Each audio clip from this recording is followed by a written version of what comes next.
Ikakasal ka na bukas, anak. Ha, dapat masaya ka. Makakaahon na rin tayo sa wakas sa hirap. Maipapagamot na natin si Juno. Hindi ko alam, Nay. Masama ang kutob ko sa mga nangyayari ngayon.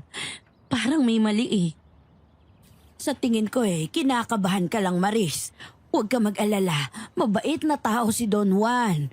Hindi ka niya pababayaan at mas lalong hindi ka niya sasaktan. Paano ka nakakasiguro, Nay? Ngayon mo palang nakilala yung matandang yon.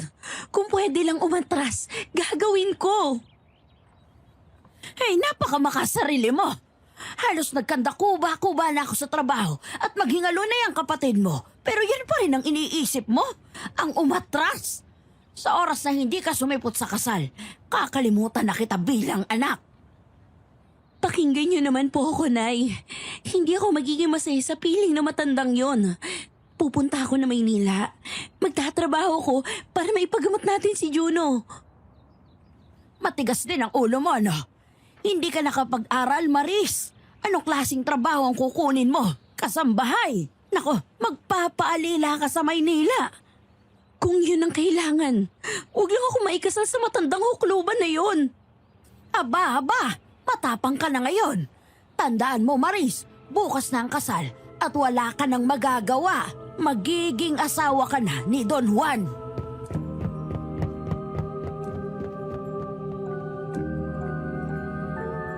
May mga bagay talagang hindi natin matatakasan kahit anong pilit nating takbo. Ang kapalaran ay masyadong mapagbiro at isa ako sa kanyang mga napaglaruan. Sa edad na 26, napilitan akong ikasal sa isang lalaking hindi ko man lang kilala. Yumaman niya ako, pero daig ko pa ang isang ibon sa hawla. Walang kaligayahan at nakakulong sa isang kasal na walang pagmamahalan. Ako si Maris, di tunay na pangalan. Ilalahad ko sa inyo ang di pangkaraniwan kong karanasan tungkol sa mga aswang mula rito sa hasyenda. Tunghayan po ninyo ang aking kwento.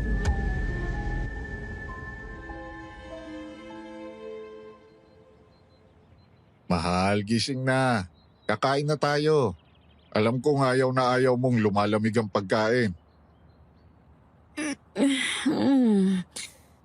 5 minuto pa. Kung hindi mo kasi ako pinuyat kagabi dahil sa ubo mo, hindi sana magandang gising ko. Pasensya na. Dulot na rin siguro to ng katandaan. Ilang doktor na ang kinita ko pero ayaw pa rin mawala nitong ubo ko. Hayaan mo, magpapagaling ako para sa iyo. Kahit huwag na. May sinasabi ka, mahal? Wala po. Sige, susunod na ako. Mauna ka na sa dining room at magbibihis lang ako. Aantayin kita sa baba. Siya nga pala. Pupuntahan natin ang bukirin sa may asyenda mamaya. Mag-ayos ka, mahal. Gusto kong makita nila kung gaano kaganda at kabata ang napangasawa ko.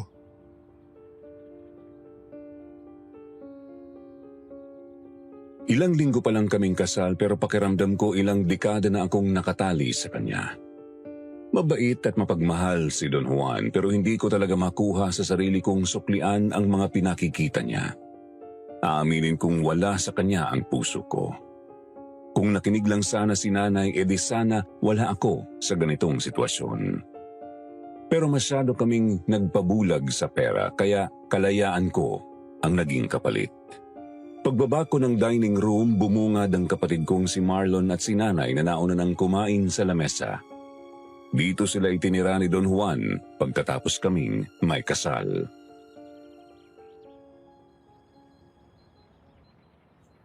Kumain ka na, Maris. Pasensya na kung nauna na kami ha. Kanina pa kasi kumakalam yung sikmura ako eh. Paanong di kakalam yung sikmura mo? Mukhang may dragon ka dyan sa tiyan. Ilang araw pa lang tayo dito sa asyenda, pero ang laki na ng tinaba mo. Hinay-hinay, Kuya Marlon. Baka maimpatyo ka. Pacho? Payot pa nga ako sa lagay na to eh.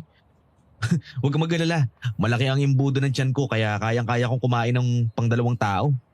Ikaw din, Maris. Kumain ka na. Teka. Yan na ba ang ayos mo papunta ng asyenda? Mukha kang baduy. Aba, magbihis ka nga. Nay, dito po ako mas komportable. Ayoko naman po magsuot ng mga hapit na hapit sa katawan. Huwag ka nang kumontra. Gusto mo ba na pagsawaan ka ni Don Juan?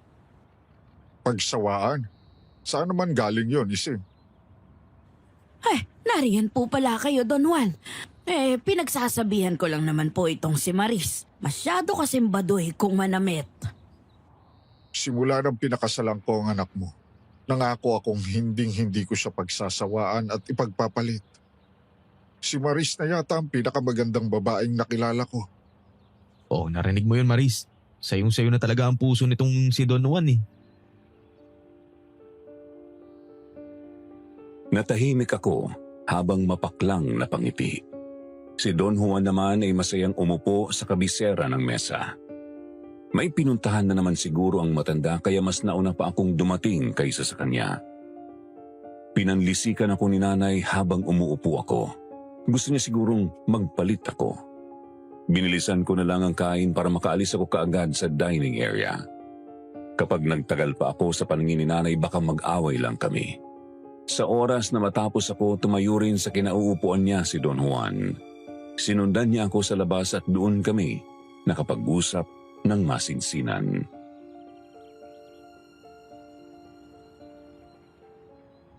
Huwag kang makikinig kay Ising. Maganda ka sa loob at labas. Di mo kailangang magsuot ng magagarbong damit para makita yon ng mga tao. Salamat po, pero kailangan ko pa rin mag-ayos. Ayoko po na mapahiya kayo eh. Ano na lang ang sasabihin ng mga tao? Baka sabihin nila na losyang pa lang na pangasawa ni Don Juan. Hindi mo kailangang isipin na sasabihin nila. Mahal kita, kahit ano pang itsura mo. Baka malabo lang yung mga mata mo kaya nasasabi mo yan. Imposible. Alagang-alaga ko yata itong mga mata ko. Tanggapin mo na lang, mahal. Maganda ka. May ayos ka man o wala. Sige na nga, naniniwala ako. Siya nga pala. Tuloy pa ba yung pag-alis natin? Tirik na tirik ng araw oh. Baka abutan ng init yung baga mo at ubuhin ka na naman mamaya. Gusto ko rin kasing makatulog na maayos, Don Juan. Hinihintay ko na lang dumating ang kotse. Ililibot kita sa buong asyenda ngayong araw.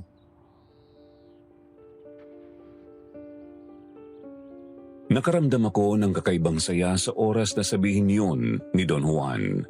Halos hindi ako mapakali sa pag-aantay sa susundo sa amin. Halos lumundag ang puso ko sa kilig. Ngunit hindi ito dahil sa asawa ko. Sa wakas, makikita ko na ulit siya. Simula nang may kasal ako kay Don Juan, napakabihira kung magkatagpo kami ni Carl, ang dati kong nobyo. Tawagin niyo na akong tonta pero siya talaga ang sinisigaw ng puso ko. Ilang sandali pa at dumating din kaagad ang sasakyan. Sumakay ako sa likuran katabi si Don Juan. Ni isang segundo hindi na punit ang tingin ko sa bintana. Umaasang masusulyapan ang hinahanap ko. Mukhang excited ka yatang makapamasyal sa asyenda, mahal. Ilang araw na rin kasi ako nakakulong sa mansyon eh. Iba pa rin talaga sa pakiramdam kapag may nakikita kang mga puno at halaman. Nakaka-relax kumbaga. Kung gusto mo, pwede tayong magpatayo ng bahay sa loob ng asyenda. Doon na rin natin palakihin ang mga bata. Bata? Anak ba ang ibig mong sabihin? Bakit? May masama ba ako sinabi? Hindi masama kung magkakaanak tayo, mahal. Isa pa, gusto ko rin ang tagapagmana. Kahit isa lang. Masyado pa yatang maaga para pag-usapan natin yan. Naikasal pa lang tayo noong nakaraang linggo. Ayaw mo bang magkaanak?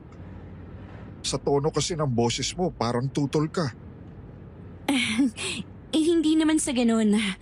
Pinakakaba mo lang kasi ako eh. Alam mo ba, bilang isang babae, nakaka-nervyos kayang panganganak. Sana maintindihan mo ako. Naiintindihan kita. Pasensya na kung masyado ako nagmamadali. Pero bakit parang tulala ka? Mukhang malalim ang iniisip mo, mahal. Anong gumugulo sa isip mo? Wala naman. Iniisip ko lang kung gaano kalaki ang asyenda ninyo. Parang hindi ko kayang libutin lahat. Huwag kang mag-alala. Ipapakita ko sa iyo ang mga pinakamagagandang bahagi nito. Habang tinatahak namin ang kalsadang papunta sa hasyenda, pilit kong itinatago ang kaba at tuwa sa puso ko. Alam kong mali, pero si Carl lang talaga ang laman ng isip ko. Nang huminto ang sasakyan, bumungad sa amin ang malawak na lupain ng hasyenda. Napakaraming tao ang abala sa kani-kanilang gawain. Isa na roon si Carl, ang lalaking matagal kong hindi nakita. Halika, mahal. Ipakikilala kita sa mga manggagawa ko.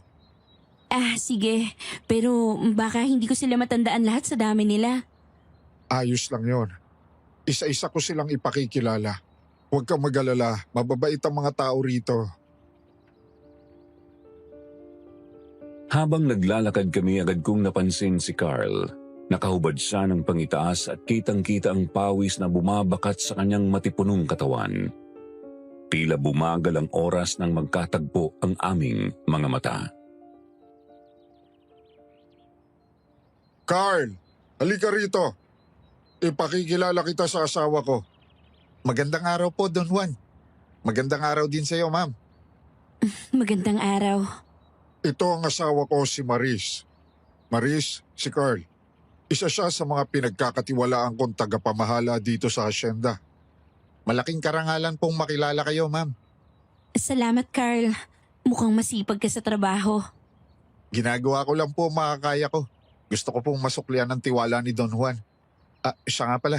Kukunin ko po muna mga papeles na hinihingi ninyo. Hindi ko alam kung paano ko mapipigilan ang pagpapakita ng emosyon, pero sa kaloob-looban ko gustong-gusto ko siyang kausapin. Nang lumayo siya, napansin kong tila hindi makatingin ng diretso si Carl. Alam kong pareho kaming kinakain ng sitwasyon. Mahal, mukhang nagustuhan mo si Carla. Kanina ka pa nakangiti. Hindi po. Magalang lang kasi siya. Talagang mabait yon. Isa siya sa pinakaunang sumama sa akin dito sa asyenda. Habang naglalakad kami ni Don Juan sa paligid ng hasyenda, pilit kong inaayos ang ekspresyon ng mukha ko. Alam kong hindi dapat mabuking ang nararamdaman ko para kay Carl. Pero mahirap magpigil, lalo na kapag naroon siya. Mahal, mukhang interesado ka talagang makita ang buong asyenda. Oo naman, Don Juan. Gusto ko maintindihan kung paano ninyo napapalago ang ganito kalawak na lupain. Sa sipag at tiyaga, mahal.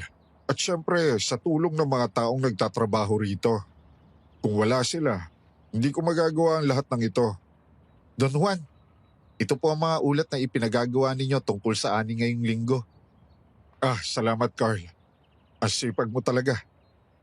Mahal, gusto mo bang sumama sa pagbasa ng ulat para makita mo rin ang takbo ng negosyo natin? Siguro magpapahinga na muna ako sa may lilim. Medyo nakakapagod din pala ang init ng araw dito. Sige, mahal. Magpahinga ka muna sa ilalim ng punong yan. Carl, samahan mo muna si Maris habang binabasa ko ang mga ulat dito. Lumayo si Don Juan upang suriin ang mga ulat. Naiwan kami ni Carl sa ilalim ng malaking puno. Sa kabila ng presensya ng ibang mga trabahante, naglakas loob pa rin si Carl. Lumapit siya ng ilang sentimetro at akmang hahawak sana sa kamay ko. Mabuti na lang at mabilis akong nakailag. Lumayo ako ng kaunti at hinarap siya. Kahit gusto kong maramdaman ang dampi ng kanyang mga kamay, wala kaming ibang magagawa kundi ang magpigil. Huminga ako ng malalim bago mahinang nagsalita.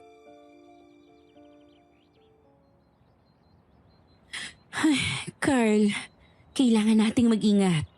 Hindi dapat malaman ni Don Juan ang tungkol sa atin. Magaling akong umarte, Maris. Huwag ka mag-alala. Kayang-kaya kong bilugin ang ulo ng asawa mo ngayon. Hinaan mo ay ang boses mo. Baka may makarinig sa'yo. Kung may makarinig di mas okay. Sa ganun, baka hiwalayan ka na ng matandang yun. Hindi yun ganun kadali, Carl. Alam mo sitwasyon ni Juno. Critical ang lagay niya sa ospital. Tanging si Don Juan lang ang may kakayahang ipagamot ang kapatid ko. Hindi ko siya pwedeng hiwalayan. Isa pa, baka itakwil ako ni nanay. Hindi ko talaga maintindihan, Maris. Bakit kailangan mo isakripisyo ang sarili mo para lang sa kagustuhan ng nanay mo? Hindi ba pwede tayong magsimula ulit? Kahit wala tayong pera, basta magkasama tayo. Kakayanin natin. Carl, hindi ganun kasimple. Hindi ko kayang talikuran si Juno. Kapag may nangyaring masama sa kanya, habang buhay kong dadalhin yun sa konsensya ko. Pero habang tumutulong ka kay Juno, nasisira ka naman, Maris. Nakikita ko kung gaano ka nahihirapan sa sitwasyon mo. Hahanap tayo ng solusyon. Basta't iwan mo lang si Don Juan. Pero hindi na ito tungkol sa akin. Tungkulin ko bilang ate na gawin ang lahat para sa kapatid ko. Kung ito ang paraan para mabuhay siya, tatanggapin ko kahit gaano kahirap. Tama bang tanggapin mo ang lahat ng hirap at sakit habang sila nagpapakasaya? Si Don Juan, hawak ka niya. Si Aling Ising naman, masyadong inaabuso ang desisyon niya. Kailan ka ba magiging masaya? Hindi na mahalaga ang kaligayahan ko, Carl. Mas importante si Juno. Hindi mo ba naiisip? Paano kung habang ginagawa mo to, mawala ka rin sa sarili mo? Hindi ba't ako ang dapat mong pinili? Ako ang mahal mo. Oo, mahal kita, Carl. Pero minsan, hindi sapat ang pagmamahal para ayusin ang lahat. May mga bagay na mas mabigat kaysa sa nararamdaman natin. Pero paano naman ako, Maris? Anong gagawin ko kung araw-araw kitang nakikita sa piling ng ibang lalaki? Hindi mo ba nararamdaman na unti-unti akong nauubos sa selos at sakit? Hindi ko ginusto ang sitwasyon na to, Carl. Kung may paraan lang, iiwan ko ang lahat at sasama na ako sa'yo. Pero wala eh. Nakakadena ako sa pangakong ginawa ko para kay nanay at kay Juno. Maris, tatanungin ulit kita. Handa ka bang itapon ang lahat ng to at sumama sa akin? Kahit ngayon na. Carl, mahal kita. Pero hindi ko magagawa yan. Sana maintindihan mo. Kung ganon, gagawa ako ng paraan para hindi tayo maghiwalay. Hintayin mo ako sa dating tagpuan bukas ng gabi, Maris.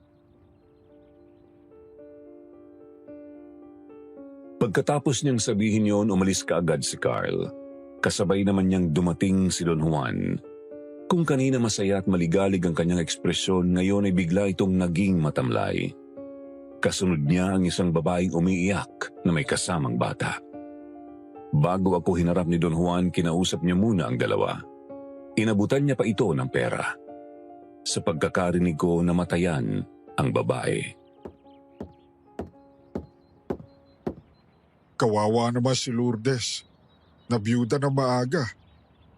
Ano kaya sa tingin mo ang pwede nating gawin, mahal, para matulungan sila? Pwede nating pag-aralin ng batang kasama niya. Tapos bigyan din natin ng trabaho si Lourdes. May mabuti ka talagang kalooban. Mukhang mapapabuti ang lagay ng asyenda ko sa'yo, mahal. Don Juan, may nangyari po masama sa manukan ninyo. Ano? Patay na po halos lahat ng manok sa poultry. Ni isa walang natirang buhay. Wakwak ang mga tiyan nila at pugot din ang mga ulo. Diyos ko po. Anong nangyari? Biglang nanigas ang katawan ko nang marinig ang balita. Ang manuka ni Don Juan ang pinakamalaking pinagkukunan ng kita ng hasyenda. Kung totoo ito, malaking kawalan ang matatamo namin. Pinuntahan namin kaagad ang poultry na sinasabi ni Marlon. Nang lalata ang mga manggagawa habang pinagmamasdan ng mga bangkay. Sa ilalim ng tirik na araw, bigla akong nangatal. Tila may malamig na kamay ang humawak sa batok ko. Sinong gumawa nito? Mga hayop. Mga walang kaluluwa. Wala pong nakakita, Don Juan. Kaninang umaga lang. Buhay pa lahat eh. Pagbalik ko galing palengke, ganito na itsura. May nakita ba kayong kahit anong bakas ng hayop? Parang lobo o baboy ramo. Wala, pero Pero ano? Sabihin mo. may nakita kong bakas ng paa sa may putik. Pero hindi yun panghayop eh. Para pong aswang. Ang mga aswang kasi, Kumakatay sila ng mga hayop kapag hindi sila nakakahanap ng mga tao. Dapat nating sunugin ang bangkay ng mga manok at maglagay ng bawang sa mga bintana. Huwag tayong magpadala sa pamahiin, Marlon.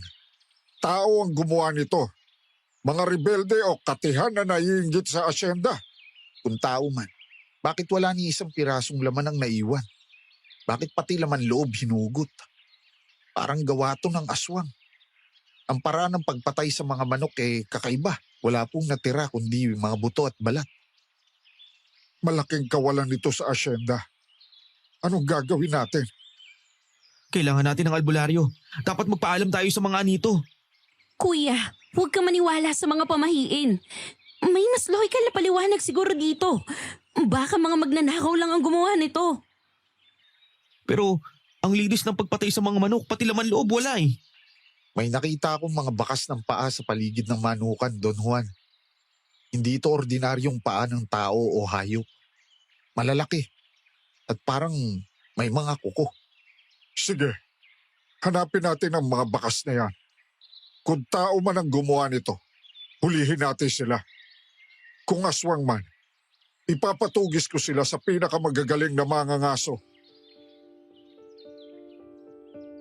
Tila nang hina si Don Juan sa harap ng malaking problema. Nagsimula na kaming maghanap ng mga bakas ng paa.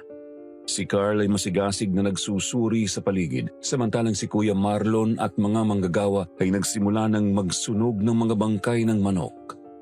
Ako naman ay nasa tabi ni Don Juan, pinapalakas ang loob niya. Don Juan, natagpuan ko na po ang bakas ng paa. Mas malinaw po ito sa may bandang ilog. Tingnan natin. Kung aswang nga ito, malalaman natin kaagad. Habang sumusunod kami kay Carl, napansin kong tahimik lang si Don Juan. Parang may iniisip siyang malalim. Nang makarating kami sa ilog, nakita namin ang kakaibang mga bakas ng paa. Malalaki at matutulis, parang hindi gawa ng tao o hayop.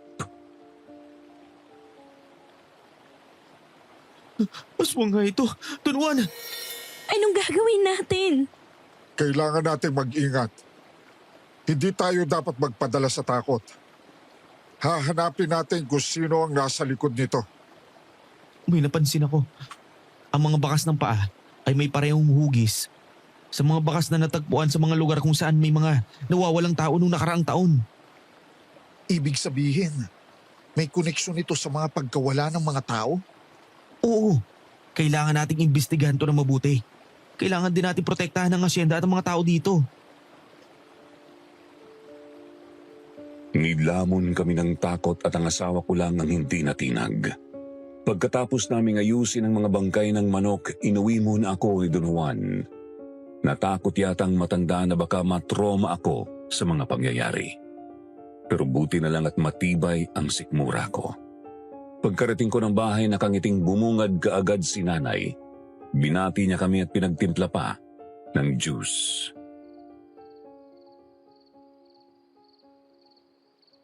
Oh, bakit mo kung pinagbagsakan ng langit at lupa yung mukha mo, Maris? May masamang nangyari sa manukan ni Don Juan. Patay lahat ng nasa poultry. Pugot ang ulo at nawawala ang mga laman loob nila. Ay, yan na nga bang sinasabi ko. Bumalik na naman ang mga walang hiyang aswang na yan. Maupo na muna kayo, Don Juan. Bakit parang marami kang alam tungkol sa kanila, Isin? Napakahabang kwento, Don Juan. Ilang taon ko ring tinago mga karanasan ko sa mga tao. Sa takot na baka matawag akong baliw at sinungaling. Pero ngayon, eto na siguro ang tamang panahon para sabihin ko sa inyo ang mga naganap noong mga panahon na ipinapanganak ko si Maris. Sabihin mo lahat, Isin. Makikinig kami.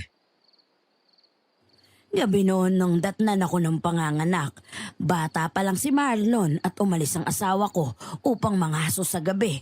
Walang ibang naiwan sa bahay upang magbantay at tumulong sa akin.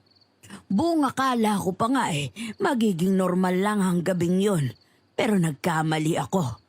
Bago pa makarating ang komadrona, may isang nilalang na gumambala sa amin. Isang wakwak.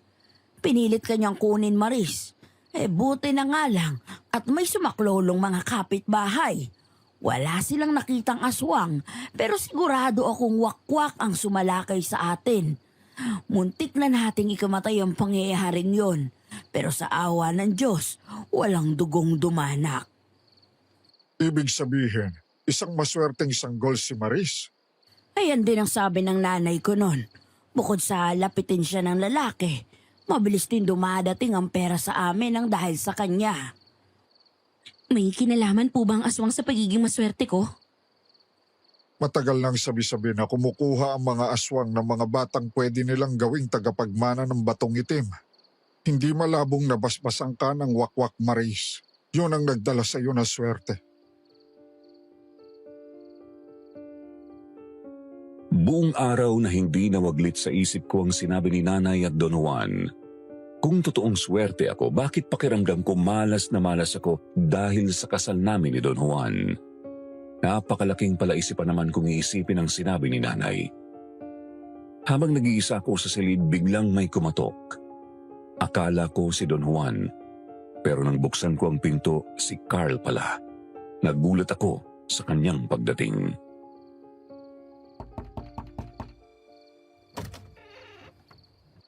Maris, kailangan nating mag-usap. May naisip akong paraan para makatakas tayo. Carl, anong ginagawa mo rito? Baka may makarinig sa atin. Alam kong mapanganib, Maris. Pero hindi na ako makakapaghintay pa. Nakahanap ako ng paraan para makaalis tayo sa asyenda na to. May isang barko na aalis bukas ng gabi. Sasama tayo ron. Magsisimula tayo ng panibagong buhay. Malayo sa lahat ng to. Carl, hindi ko alam. Masyado yan delikado. Ano gagawin natin kay Juno? At paano naman ang nanay ko? Si Marlon ang mag-aalaga kay Juno. Ako na ang bahala sa inyo. Magtatrabaho ako at magsisipag para sa ating magiging pamilya. At kay Aling Ising naman, ipaalam na lang natin sa kanya sa tamang panahon ang tungkol sa atin. Masyado kang nagmamadali, Carl. Pinag-isipan mo man lang ba to? Ano pa bang klaseng plano ang kailangan mo? Mahal natin ang isa't isa, Maris. Mapapakain ba tayo ng pagmamahal na yan? Hindi biro yung gusto mong gawin eh. Napakahirap mamuhay sa ibang bayan. Akala ko ba mahal mo ko? Bakit parang umaatras ka, Maris? Nagugustuhan mo na rin ba ang matandang yun? Hindi naman sa ganun, Carl. Ayoko lang na nagpapadalos-dalos tayo. Hindi biro ang pagbuo ng isang pamilya. Makakaya natin ang lahat basta magkasama tayo. Wala ka bang tiwala sa akin? May tiwala ko sa'yo. Pero hindi ganun kadali yung gusto mong gawin. Buhay ni Juno ang nakataya. Sa oras na umalis ako rito, puputulin ni Don Juan ang sustento sa ospital. Makakaya ba ng konsensya mo kung mamatay ang kapatid ko? Maris! Maris! May kausap ka ba? Wala po, Nay. May kailangan po ba kayo? Magtago ka sa ilalim ng kama. Bilisan mo.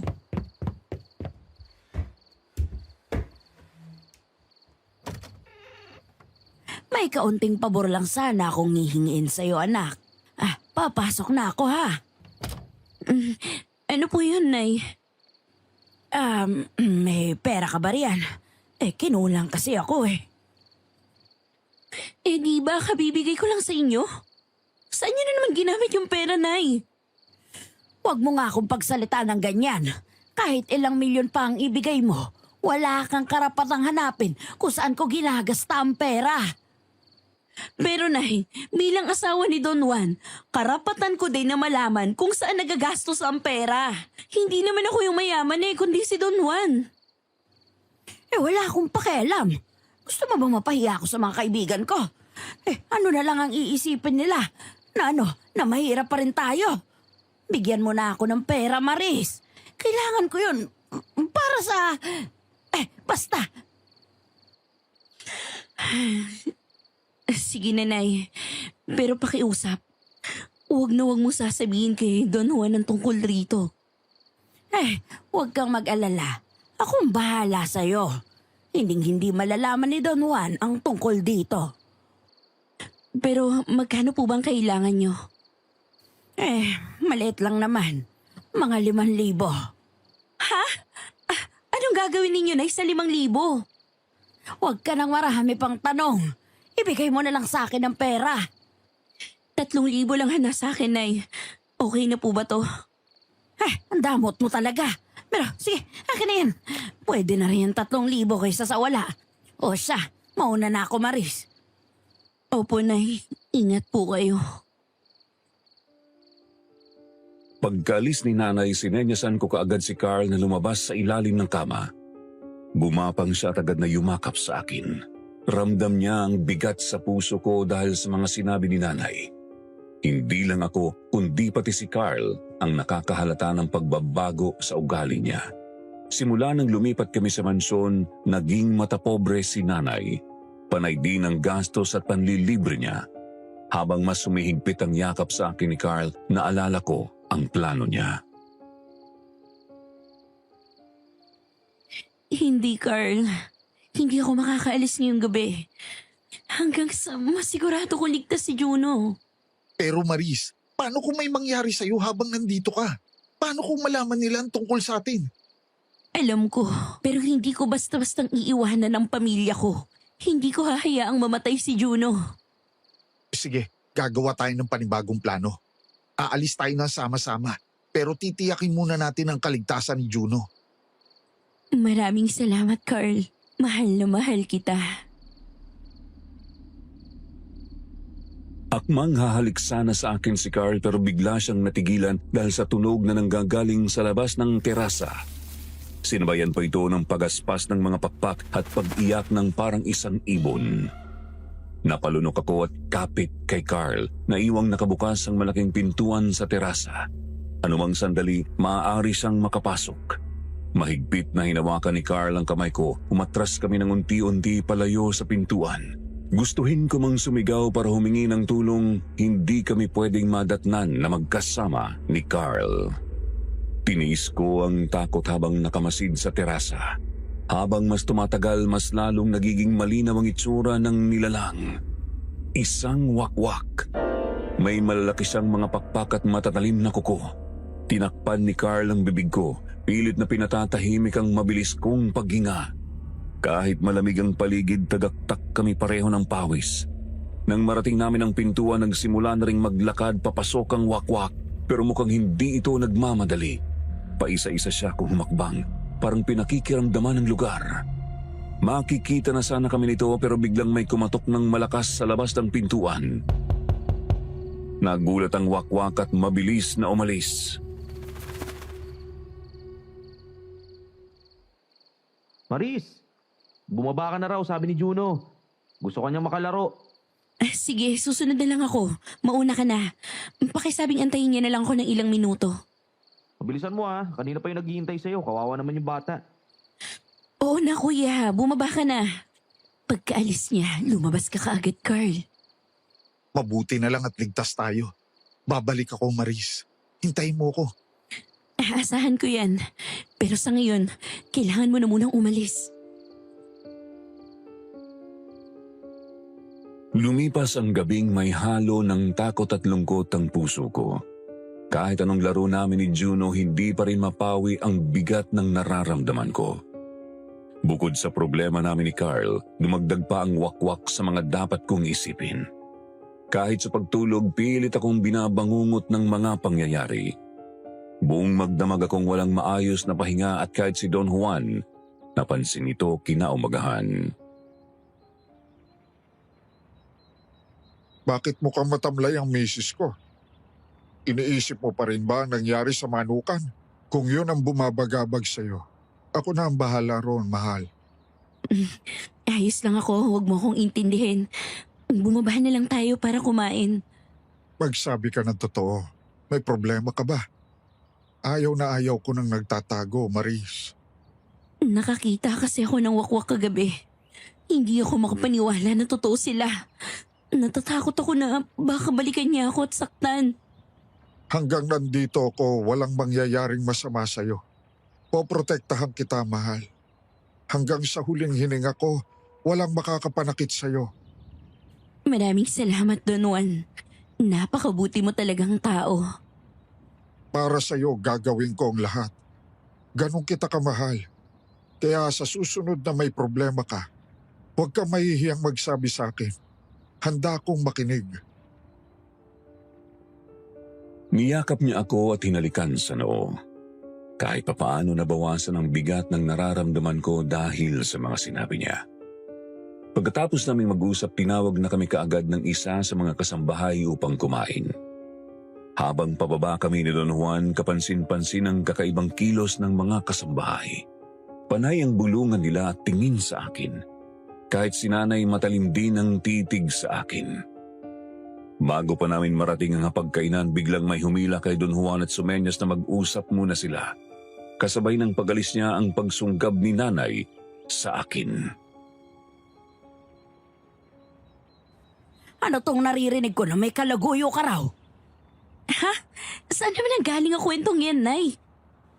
Hindi na importante kung saan ang galing. Sagutin mo ako, Maris. Sino ang kalaguyo mo? Wala akong alam sa sinasabi niyo, Nay. Hindi totoo yung kwentong yan. Huwag na tayo maglokohan, Maris. Alam kong hindi mo mahal si Don Juan.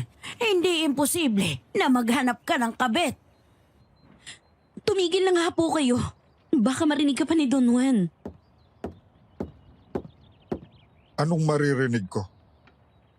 Wala, Don Juan. Kumain na tayo at baka lumamig na ang pagkain. Tungkol ba to sa kwentong kumakalat sa asyenda? Anong kwentong sinasabi ninyo? Kararating ko lang sa mansyon. Tapos ganito, may chismis na kaagad patungkol sa akin.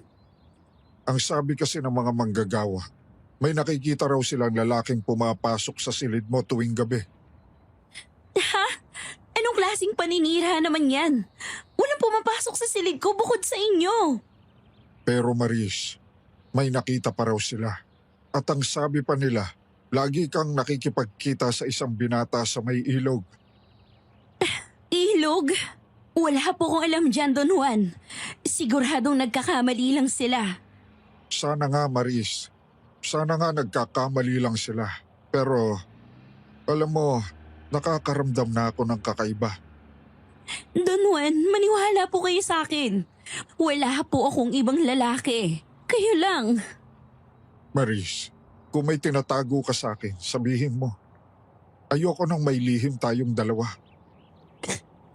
Wala po akong lihim, Don Juan. Maniwala kayo sa akin. Sana nga. Nanlulumo akong tumingin kay Don Juan. Alam kong hindi niya ako lubos na pinaniniwalaan. Ang mga bulong-bulungan ng mga manggagaway nakarating na pala sa kanya. At ang masakit pa, hindi man lang niya naisip na baka ako ang biktima ng mga maling akala. Kahit alam kong totoo ang sinasabi nila, hindi ko magawang magtapat. Kakausapin ko pa sana si Don Juan pero bigla ako nitong tinalikuran. Alam mo naman siguro kung bakit nangyayari to, Maris. O hindi ka lang sana nagmatigas ng ulo. Hindi na sana tayo makakaranas ng ganitong kahihiyan. Aminin mo man o hindi, alam ko na may kalaguyo ka. Tama na yan, Nay. Tara na, Maris. Lumabas na muna tayo na bahay. Huwag niya akong tatalikuran. Mga wala kayong utang na loob. Takpan mo tenga mo, Maris. Hayaan lang natin si nanay. Ganyan talaga siya magsalita. Salamat, Kuya. Hindi ko alam ang gagawin ko kung wala ka eh. Pero, bakit nga pala nandito ka? Di ba dapat nasa asyenda ka? Nagkita na kami ni Carl. May sinabi siya sa akin. Alam ko ang totoo, Maris. Anong totoong sinasabi mo, Kuya? Pag-usapan natin sa likurang hardin. Baka may makarinig sa atin dito. Kahit hindi sabihin kay Kuya, alam kong hinayag sa kanya ni Carl ang tungkol sa amin. Laking pasasalamat ko na lang dahil hindi sa kagaya ni nanay. Mas pinili niyang protektahan ako kaysa ipahiya. Mabuti na lang at walang tao ang likurang hardin. Makakapag-usap kami ng masinsinan kung ganon. Mabait si Kuya Marlon pero kilala rin siya sa kanyang paninindigan sa buhay. Aasahan ko nang kokontrahin niya ako. Maris, alam kong ayaw mo kay Don Juan. Pero hindi tamang lokohin mo siya. Napakabait niyang tao. Halata namang mahal na mahal ka niya eh. Pero Kuya, hindi siya ang gusto kong makasama. Nakita mo kung paano kami magmahala ni Carl. Sana maintindihan mo rin ako. Mali at may nasasaktan kayo ni Carl. Makakaya ba ng konsensya mong paglaruan si Don Juan? Hindi kayo magiging tunay na masaya hanggat may nasasaktan kayong iba. Sa tingin mo ba, kuya, ginusto ko maipit ng ganito? Kahit ako man, ayaw ko nang may inaapakang tao. Pero nandito na tayo eh. Kung wala si Carl, baka hindi ko na natagalan ng mansyong to. Kung hindi sana ako pinakasal ni nanay para sa pera, hindi magkakanda leche-leche yung buhay ko. Gustuin ko mang saluhin ang problema mo, pero may sarili din ako mga pasanin. Hindi mo ko kailangang kaawaan, kuya. Kung gusto mo talaga akong tulungan na makaalpas sa problema ko, hayaan mo muna kami ni Carl. Pero Maris, Nakikiusap ako, kuya. Malaki na rin ang naitulong ko sa inyo. Ako naman sana ang tulungan mo ngayon. Huwag mo sanang banggitin kay nanay ang tungkol dito. Pakiusap, kuya. may magagawa pa ba ako? Alam mo kung hindi lang kita kapatid, baka nakaltukan na kita ngayon. Maraming salamat, kuya. Maaasahan talaga kita. Hayaan mo, babawi ako sa'yo. Ipagluluto kita ng mga paborito mo. Hindi na kailangan. Pag-isipan mo ng maigi yung mga desisyon mo sa buhay. Mahal ko kayo nila nanay. Ikakabuti nyo lang ang gusto ko. Hayaan mo, matatapos din ang lahat ng paghihirap natin. Malay natin, di ba? Baka dumating yung araw na hindi na natin kailangang umasa sa pera ng iba. Sana nga, kuya. Pagkatapos naming mag-usap, bumalik kami pareho ni Kuya Marlon sa mansyon. Kumpara kanina na wala na ang tensyon sa loob at hindi na rin ganun kainit ang ulo ni nanay. Pati si Don Juan bumaling na rin sa akin ng nakangiti. Niyakap niya ako ng mahigpit at hinalikan sa noo. Kahit hindi pa siya nagsasalita, alam kong humihingi ng tawad si Don Juan. Siguro tama nga si Kuya. Mahal na mahal niya talaga ako. Hindi dapat ako nakinig kagad sa mga sinabi nila. Pasensya na, mahal. Tatanggapin ko kung galit ka sa akin. Huwag kayong mag-alala, Don Juan. Hindi ako galit. Pasensya na rin kanina kung medyo uminit ang ulo ko. Bilang peace offering ko sa'yo, saan mo gustong pumunta? Sasamahan kita. Parang gusto ko na lang munang magpahinga ngayong araw. Kung ayos lang yan sa inyo. Hindi kasi ako nakatulog na maayos dahil sa wakwak na nakita ko kagabi. Natatakot ka pa rin ba? Kung gusto mo, pwede tayong lumipat ng ibang kwarto. Doon muna tayo matulog sa baba. Wala ron, Teresa. Paniguradong hindi ka na magagambala ng wakwak doon. Simpleng tango lang ang sinagot ko sa kanya. Kahit na sikat pa ang araw, mas pinili kong magpahinga. Sinamahan ako ni Don Juan hanggang sa makatulog ako. Hindi niya ako iniwan. Hindi ko alam kung anong klaseng gayuma ba ang ginamit ko sa kanya at bigay na bigay siya sa akin. Hanggang sa paggising ko, nanatili pa rin siya sa tabi ko. Siguro kung si Don Juan ang mahal ko, hindi ako magkakaproblema. Kaso, sadyang mapagbiro ang tadhana. Matanda siya habang ako naman ay bata pa. Ilang oras pagkatapos kong magising, inayanan niya akong kumain. Sa harap ng hapag, may inungkat siyang plano tungkol sa akin. Siya nga pala, simula ngayon, magkakaroon ka na ng bodyguard. Kahit saan ka pumunta, sasamahan ka nila. Mahirap ng pakampante lalo na't may gumagalang aswang.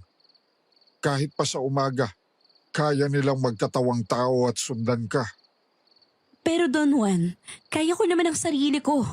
Hindi na kailangan pang gumastos para sa magbabantay sa akin. Magsasayang ka lang ng pera. Kung ayaw mo ng bodyguard sa akin na lang. Pwede ba yon, Don Juan? Nay naman, para saan at kailangan nyo ng bantay?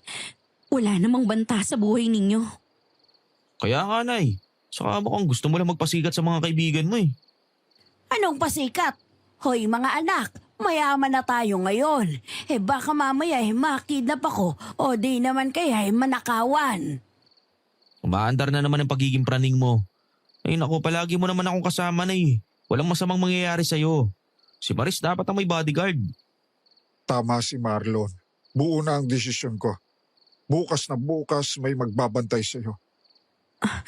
Pero Don Juan, Sa unang pagkakataon, nakikiusap ako sa'yo, mahal. Sumunod ka na lang. ano pang habang magagawa ko? Kung yan ang gusto mo, di sige. Kahit hindi na direktang sabihin, alam kong pinababantayan niya ako dahil sa kumakalat na chismis. Habang kumakain, hindi ko mapigilan ang bumusangot. Ngayong may palaging nakabuntot sa akin, mukhang mahihirapan kami ni Carl na magkita. Habang nag-iisip ako ng mga paraan kung paano pwedeng lusutan ng problemang to, biglang sumulpot si Carl galing sa kusina. Hindi maipinta ang kanyang ekspresyon at halatang narinig niya ang pinag-uusapan namin. Magandang gabi, Don Juan. Pasensya na po kung ngayon lang ako nakarating. Dala ko na po pala ang mga papeles na pinapakuha nyo. Oh, Carl, nandiyan ka na pala. Tara, saluhan mo kami, iho. Maraming salamat po. Pero kakatapos ko lang po maghapunan. Alam mo nga ayaw kong tinatanggihan ang grasya. Kumain ka na, Carl. Tabihan mo si Maris. Sige na nga ho. Mukhang masarap din ang ulam nyo eh. Afritada. Paborito to ni Maris. Paborito? Paano mo nalaman, Carl? Mukhang mas kilala mo pa ang asawa ko kaysa sa akin. Magkababata po kami ni Maris.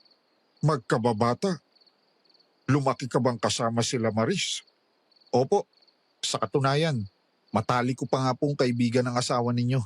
Simula elementarya, sanggang dikit na kaming dalawa. Parang tuko yung dalawang yan. Pati damit ni Maris, kabisado na niya. Ah, talaga? Buong akala ko, ngayon lang kayo nagkakilala. Bakit hindi ka naman agad nagsabi, mahal? Nung unang pagkikita nyo, umakto pa kayong hindi kayo magkakilala. Nahihiya na po kasi akong makipaghalubilo kay Maris. Ngayon, bukod sa kababata ko, asawa na siya ng amo ko sa asyenda. Kahit sino naman po siguro mag-aalangan. Naiintindihan ko.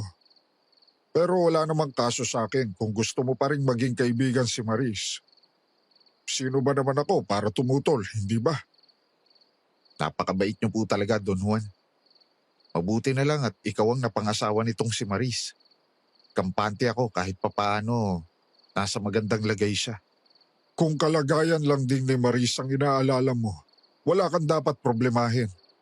Sa talambuhay ko, siya lang ang babaeng nakapagpatibok ng puso ko. Makakaasa kayong hindi ko siya sasaktan. Oh, yun naman pala eh. Wala ka na nga hanapin kay Don Juan. Kung ako sa'yo, pipiliin ko ng magkaanak agad. Kuya naman. O bakit? Kailangan ni Don Juan ng tagapagmana at ikaw lang ang inaasahang magdadala ng mga anak niya. Grabe ka naman, Marlon, sa mga. Parang pinararating mo tuloy kay Maris na gusto ko na 10 anak. Kahit isang dosena pa yan, kayo naman ang magpapakain eh. Para mabuhay-buhay naman tong mansyon. Sige, pag-uusapan namin ni Maris yan. Sa ilalim ng mesa, kitang-kita ko kung paano kumuyom ang kamay ni Carl. Pasimple ko itong inaplos nang sa ganun kumalma siya. Nagkatinginan kami ng bahagya, pero agad din akong umiwas bago sila makahalata. Panay pa rin ang tawanan ni Don Juan at Kuya Marlon. Kung sa kanila katuwaan ang pagbanggit tungkol sa mga anak, para sa amin ni Carl para itong bangungot. Wala akong ibang pinangarap noon kundi ang bumuo ng pamilya kasama si Carl. Pero mukhang napakamapaglaro ng tadhana. Ngayon, ibang lalaki na ang pinag-uusapan nilang bubuntis sa akin. Habang nag-uusap pa silang tatlo, nauna kaming matapos ni Carl sa pagkain.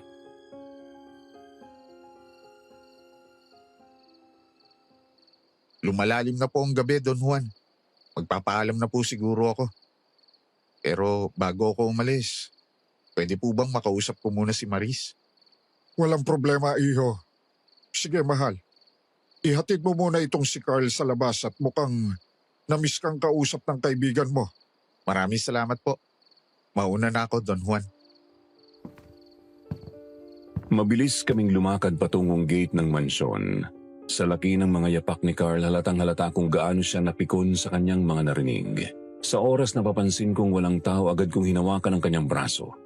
Sinamahan ko pa ito ng halik sa pisngi at yakap. Hayaan mo magplano sila tungkol sa buhay ko. Alam mo naman kung ano yung tunay ko nararamdaman. Ikaw lang, Carl. Wala nang iba. Kahit ilang beses mo yang ulit-ulitin sa akin, Maris, hindi niyan mababago ang katotohanan na pwede kang magdala ng sanggol ng iba. Ihinaan mo nga yung boses mo. Baka may makarinig sa'yo. Wala na akong pakialam, Maris. Mas mabuti nang malaman nila. Hindi ko kayang sikmurain na magagamit ng iba yung katawan mo. Katawan? Ganun ba kababaw yung pagmamahal mo para sa akin? Yun lang ba yung habol mo, Carl? Ano ba naman kayong dalawa? Talagang dito pa talaga kayo mag-aaway. Umaya naman kayo kay Don Juan. Puro na lang Don Juan. Alam nyo, pagod na ako magsunod-sunuran. Salamat sa paghatid, Maris. Pero uwi na ako. Malamig niya kaming tinalikuran ni Kuya Marlon. Sinubukan ko pa sana siyang tawagin ng ilang beses pero hindi talaga lumingon si Carl. Wala akong ibang magawa kundi ang lumuha ng mag-isa. Kahit noon pa talaga siloso na si Carl. Mabilis siyang magalit kapag may umaaligid sa aking lalaki. Pero ito na yata ang pinakamalala naming away dahil nagawa niya akong talikuran. Kahit namumuo pa ang luha sa mga mata ko, pinilit ko pa rin pumasok sa loob ng mansyon at umaktong parang walang nangyari. Hindi ko pinahalata kay Don Juan ang lungkot na nararamdaman ko. Paniguradong kapag nalaman niya, magtatanong yun ng paulit-ulit. Kinabukasan, isang malakas na katok ang gumising sa aming dalawa sa master's bedroom. Halos mahulog ako sa kama, mabuksan lang ang pinto. Sandali lang. Bakit ka ba kasi nagmamadali? Asa si Don Juan? May importante siyang kailangang malaman. Bakit? Anong nangyari, kuya? Tungkol ba ito sa asyenda, iho? May sumunog sa maisan at palayan. Natupok ang halos 3 hektarya ng lupain doon. Diyos ko po. Paano nangyari ito? Naunang nawala sa akin ang manukan. Tapos maisan at palayan naman ngayon. Anong gustong iparating ng tadhana? Kumalma kayo, Don Juan. Baka tumaas ang alta presyon nyo. Kailangan kong malaman kung sinong walang hiya ang gumawa nito. Dapat silang magbayad. Tatawag na po ako ng pulis, Don Juan. Mas maigi na may makatulong tayo sa investigasyon. Salamat, iho. Magbihis ka na, Maris. Pupunta tayo mismo sa asyenda. Kailangan kong makita kung gaano kalala ang pinsala. Hindi lang tayo ang magiging kawawa rito. Pati ang mga trabahante siguradong madadamay. Paano kaya natin ito malulusutan ngayon?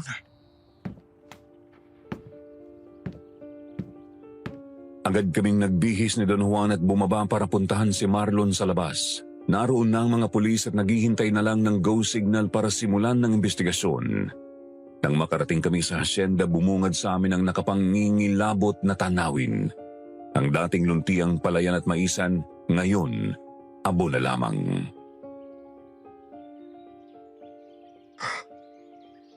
Hindi ko inaasahan to.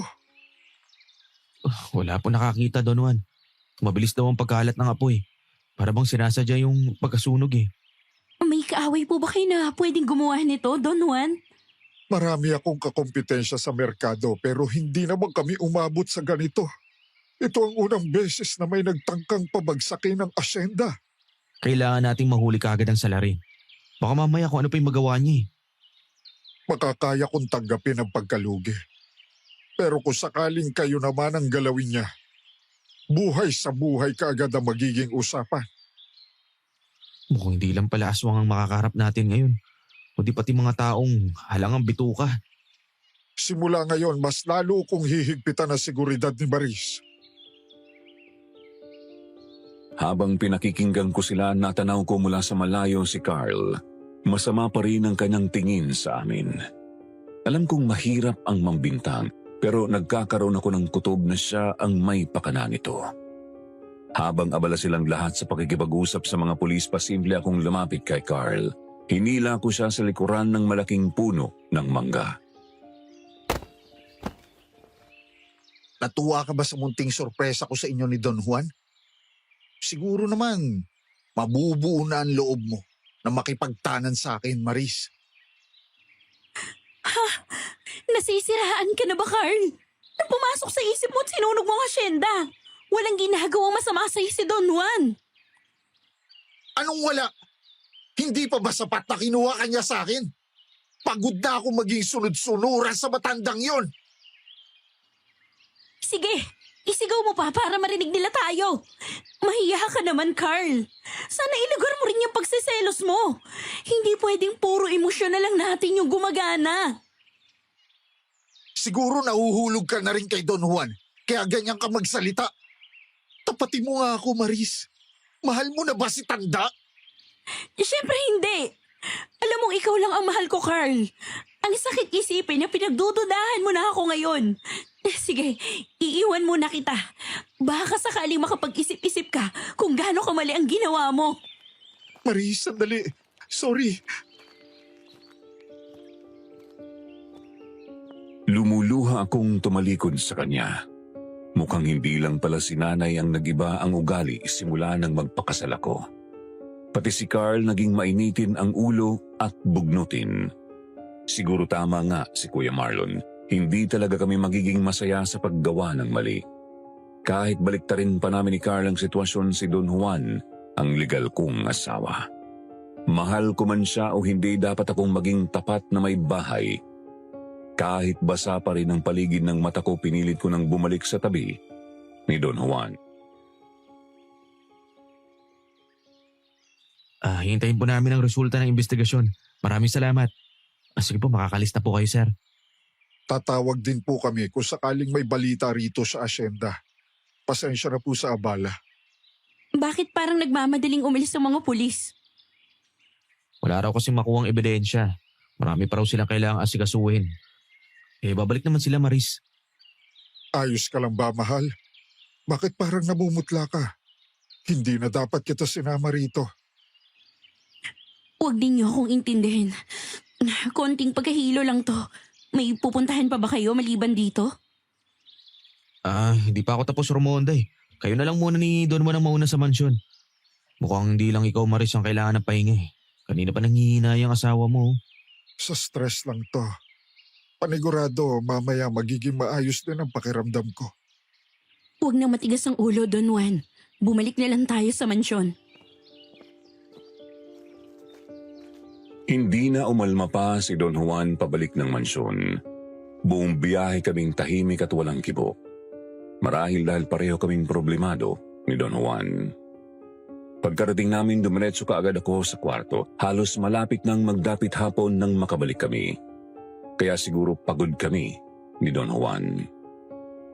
Hiniga ko ang katawan ko sa kama at ilang minuto pa lang ang lumipas.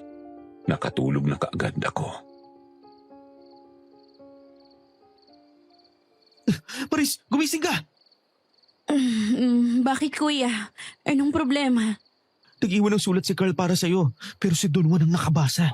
Balak sana niya makipagkita sa'yo sa bodega pero naunahan ka ng asawa mo. Nasaan na sila ngayon? Kakaalis lang ni Don Juan. Kung magmamadali tayo, mauunahan natin siya. Hindi pwede maabutan niya ron si Carl. Baka umantong sa matinding away yung pagkikita nila eh.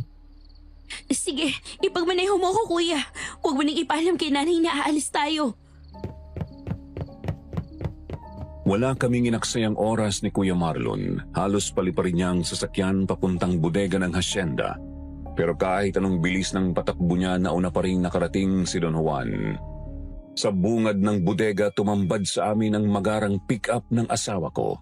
Nakabukas ang ilaw sa loob at halatang may tao. Mas lalong tumindi ang kabang nararamdaman ko. Para akong napaparalisa sa kakaisip. Ano bang iniintay mo? Pumasok na tayo, Maris! Hindi ka po pwedeng madamay sa gulong to, kuya. Hintayin mo ko rito. Pero Maris, dalawang lalaki ang sasawayin mo. Sigurado ka bang kaya mo sila? Ako na ang bahala, kuya. Hayaan mong akong umayos ng gusot na to. Salamat sa mga pangaral mo at pasensya ka na rin kung hindi ako nakinig sa'yo. Kung ginawa lang sana namin ng tama hindi kami aabot sa ganito. Nasa uli talaga ang pagsisisi. Pero sa ngayon, kailangan ka nila sa loob. Hintayin kita rito ha. Mag-ingat ka. Maraming salamat, kuya. Kumaripas ako ng takbo papasok ng bodega. Habang papalapit ako, inaasahan kong maririnig ko silang nagtatalo. Pero imbes ang nakakabinging katahimikan, ang bumungad sa akin. Maingat akong nagmatsyag sa loob at habang naghahanap isang karumal-dumal na pangyayari ang sumunod kong nakita. Si Don Juan, nakagapos sa isang kahoy na upuan habang duguan ang ulo. Walang pag-aalinlangan akong lumapit sa kanya, mabuti na lang at may malay pa siya. Diyos ko po! Sino may gawa neto sa inyo? Ako, bakit? Kumusta ka, Maris? Namiss mo ba ako? Walang hiya ka, Carl! Hindi ka pa ba nakontento sa mga ginawa mong kasamaan? At pati yung walang kalaban-laban na matanda dinamay mo? Huwag ka nga magmalinis, Maris. Alam kong gusto mo ring mamatay si Don Juan. Isipin mo, kapag wala na siya, malaya na tayo. Kaya kung ako sa'yo, magiging masaya ako. Hindi na ikaw ang Carl na minahal ko. Sana naririnig mo pang sarili mo. Tama na, Satsat! Masyado kang mabunganga. Tutulong ka ba sa akin o kukontra ka?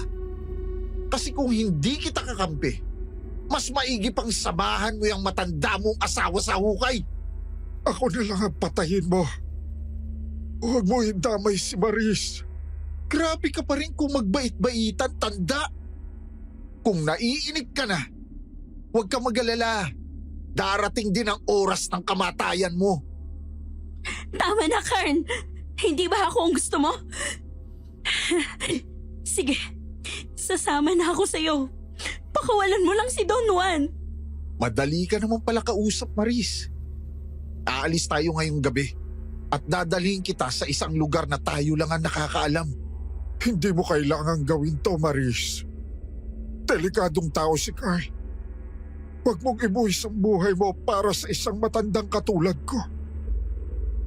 Dahil sa akin, napasok kayo sa ganitong gulo. Dapat lang na ako rin ang maglabas sa inyo sa peligro, Don Juan. Mukhang nahulog na talaga ang loob mo kay tanda. Pero hindi bale.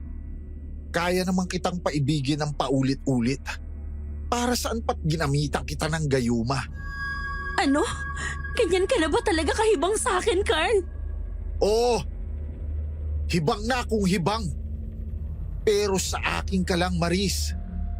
Simula pagkabata, ginayuma na kita. Hindi mo ako kayang tunay na mahalin. Kaya dinaan ko sa santong paspasan. Isa kang demonyo! Wala kang puso, Carl! Wala! Ginawa ko lang naman yun para sa'yo. Ganun kita kamahal, Maris. Kaya akin ka lang. Bigla niya akong sinunggaban para halikan ng marahas. Halos pumutok ang labi ko sa mga diin niya. Pilit kong tinulak si Carl pero masyado siyang malakas. Wala akong ibang magawa kundi umiyak habang bumababa ang kamay niya sa damit pang itaas ko. Sa panlalaban ko, nasampal ko siya ng ilang beses. Dahil sa galit, isang malakas na suntok sa sikmura ang ibinalik niya sa akin. Namilipit ako sa sakit at sinamantala niya yon para maihiga ako. Mawawalan na sana ako ng pag-asa pero biglang nahagip ng mata ko ang kinalalagyan ni Don Juan. Wala siya roon na tanging lubid na lang ang natitira. Pupunitin na sana ni Carl ang damit ko pero bigla siyang naparilisa. Sa harap namin nakatayo ang nilalang na kinatatakutan ko. Ang wakwak. Huwag mong sasaktan si Maris. Kaya pala mahaba ang buhay mo, tanda. Aswang ka pala. Mali ka na kinabti, iho. Umalis ka na bago pa magbago ang isip ko. At sino namang tinakot mo, Don Juan? Hindi porkit aswang ka na, uurong na ako sa'yo. Hindi ka nga duwag, pero isa kang hangal. Pagbabayaran mo ang paggalaw mo kay Maris. Maliksing bumunot ng baril si Carl sa pagambag Don Juan sa kanya. Halos 5 putok ng baril ang lumipad papunta sa wakwak. Pero ni isang bala, walang tumama. Pareho silang mabilis pero kakaiba ang kilos ni Don Juan. Nagawa niyang atakihin si Carl at kalmutin sa dibdib. Napahiyaw ito sa sakit habang nagkukumahog na bumabaril. Walang hiya ka, tanda! Talagang inuubos mo pa sa isa ko! Ikaw ang nagsimula, Carl. Tanggap ko na sanang may kalaguyo ang asawa ko. Pero sadyang hindi ka marunong makontento. Kung nahuli mo pala kami ni Marisa Teresa, bakit hindi mo na lang akong pinatay? Tama na, Carl! Hindi masamang aswang si Don Juan! Huwag mo siyang igaya sa'yo! Talagang kumakampi ka pa sa kanya? Hindi ko akalain na uto-uto ka rin pala, Maris. Walang aswang na mabait. Isipin mo, nagawa niyang katayin ang sarili niyang mga alaga dahil sa gutom. Huwag mo kong husgahan na kagad. Nagawa ko yun para walang masaktang tao. Mas pinili kong kumain ng laman ng hayop para sa ikabubuti ng lahat. Ikaw ang halangang bituka, Carl. Ano naman ngayon kung mas masahol pa ako sa'yo? Tigilan mo na to, Carl! Hindi kami magsusumbong sa mga polis. Pakawalan mo lang kami. Tinraidor mo ako, Maris. Ngayon, walang makakalabas sa inyo ng buhay dito. Imbes na itutok niya ang baril kay Don Juan, ako ang pinuntirya ni Carl. Ngumisi siya ng malapad habang inaasinta ang dibdib ko. Sinubukan kong tumakbo pero mabilis niyang kinalabit ang gatilyo. Maririnig ang malakas na putok at wala akong ibang nagawa kundi ang pumikit habang hinihintay ang nalalapit kong kamatayan. Pero ni isang bala walang tumama sa katawan ko. Mahal na mahal kita, Maris. Handa kong isugal ang buhay ko para sa'yo. Don Juan! Bakit ninyo sinalo yung bala na dapat para sa akin? Mahaba na ang nilagi ko rito sa mundo, mahal. Nararapat lang na magparaya ako para mabuhay ka. Ganun mo ba talaga ako kamahal? Ano bang ginawa ko para ibigin mo ako ng ganito? Ikaw ang babaeng inihula para sa akin. Ipinanganak ka pala. Nakabantay na ako sa'yo. Ako rin mismo ang wakwak na nagmasmas sa'yo ng swerte sa pera. Napakarami niyong satsat! Mamamatay ka ba o hindi, Don Juan? Pwede ko namang dagdagan ang bala sa katawan mo! Magbabayaran mo lahat ng ginawa mo, Carl. Ako mismo ang papatay sa'yo. Agad kong pinulot ang pinakamalapit na 2x2 sa akin. Sinugod ko si Carl at mabuti na lang naubusan na siya ng bala. Hinampas ko siya ng ilang ulit pero hindi niya ito ininda. Sa oras na masalo niya ang kahoy, hinagis niya ito papalayo. Buong lakas niyang hinawakan ang leeg ko habang sinusubukan akong sakalin. Sayang ka, Maris. Talagang pumatol ka sa isang matanda. At ang malala pa, aswang siya! Hindi hamak na mas mabuti ang puso ni Don Juan kaysa sa'yo. Mas mukha ka pang ang aswang kaysa sa kanya. Magdahan-dahan ka sa pananalita mo, Maris. Hawak kong buhay mo. Sige, kitlin mo ang buhay ko. Kung yan ang ikasasaya ng kaluluwa mo. Walang pakundangan niya akong itinaas sa ere habang sinasakal. Pilit kong inabot ng sipa ang katawan niya pero masyado na akong nanghihina.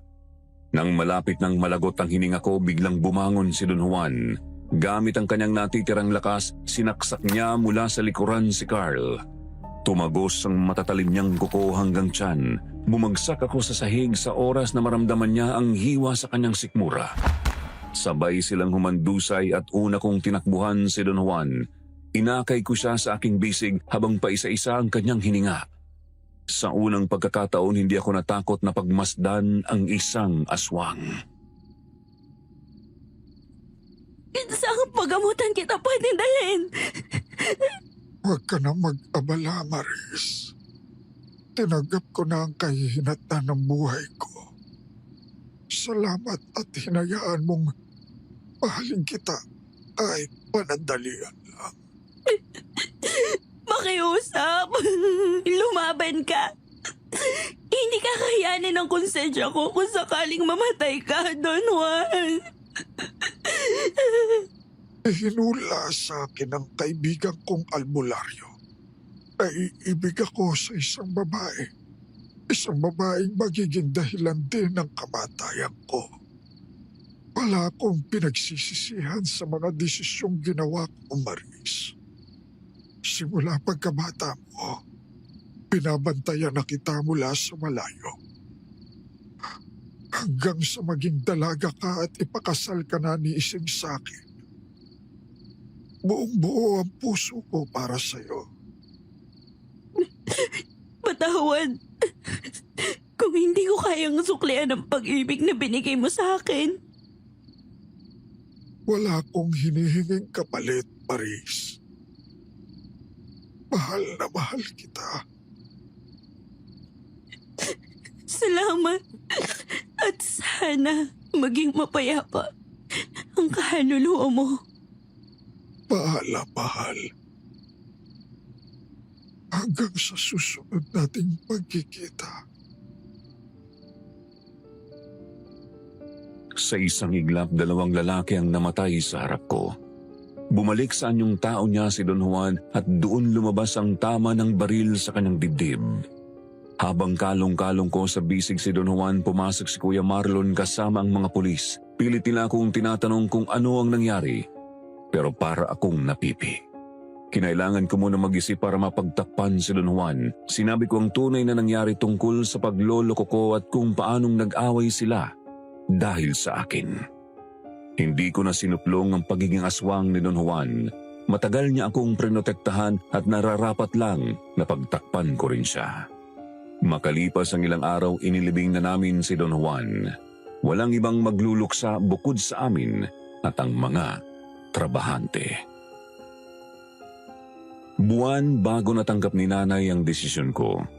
May mga panahong sinisisi niya ako dahil naghirap ulit kami. Pero tinanggap ko ang lahat ng masasakit na salitang sinabi niya. Habang mas tumatagal, mas lalo kong pinagsisisihan ang mga ginawa ko. Ngayon, mas naging matibay ang paniniwala kong ang mali ay hindi maitatama ng isa pang pagkakamali. Kinalulungkot ko ang pagpanaw ng isang mabuting aswang na kagaya ni Don Juan. Siya ang nagturo at nagparamdam ng tunay na pagmamahal sa akin. Dadalhin ko hanggang sa pagtanda ang lahat ng natutunan ko sa kanya. Aswang man si Don Juan pero hindi may kakailang mas naging tao pa siya kaysa kay Carl. Ang may papayo ko lang sa mga nakikinig, sana mas maging maingat kayo bago pumasok sa mga relasyon. Dahil baka mas masahol pa sa aswang ang ugali ng magiging nobya at nobyo ninyo. Muli, ako nga pala si Maris. Itong kwentong ibabahagi ko po sa inyo ngayon ay hindi naman talaga direktang tungkol sa akin. Kung tama ang pagkakatanda ko, mag-4 na taon na akong namamasukan sa pamilyang yun nang mangyari ang isa na yata sa pinaka-nakakatakot at nakapangingilabot na karanasang nasaksihan mismo ng 2 mata ko. Magsimula tayo sa taong 2003 nang sa hindi ko na yata mabilang na pagkakataon ay nagpalit na naman ng panibagong kasambahay ang dati kong mga amo. Sa totoo lang po kasi ay 3 dapat kaming naninilbihan sa bahay na yon.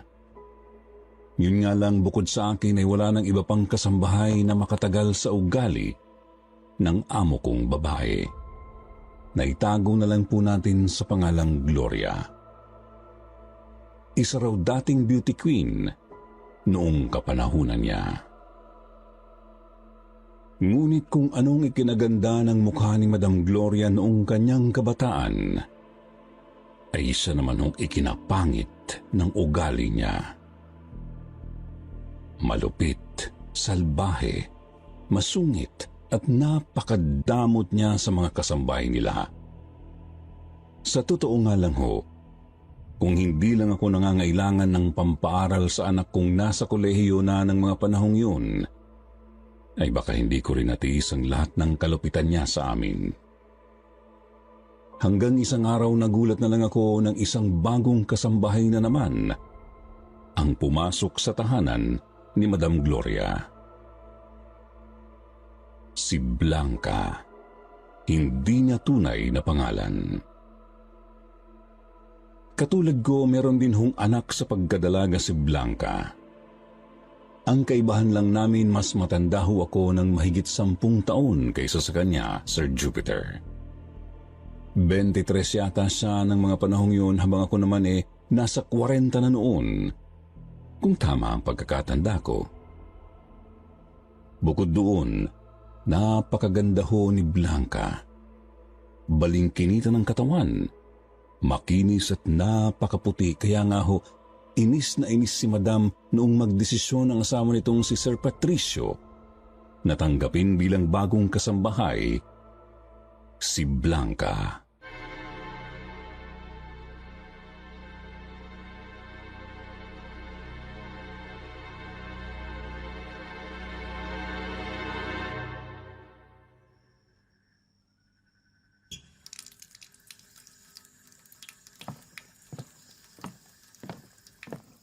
Hoy, Blanca. Masakit pa ba yung pisngi mo? Parang ang lakas yata ng pagkakasampal sa'yo ni Madam kanina. Ayaw mo bang humanap na lang ng ibang trabaho? Ayos lang ho yun, Manang Hilda. Titiisin ko na lang. Hindi po ako pwedeng mawala ng trabaho eh. Kailangan ko ho kasi ng pera ngayon. May sakit ho kasi yung anak ko. Nasa ospital siya ngayon, Manang eh. Naaawa talaga ako sa'yo eh. Alam kong mahirap yung pinagdadaanan mo, tapos mukhang pinag-iinitan ka nga ni Madam.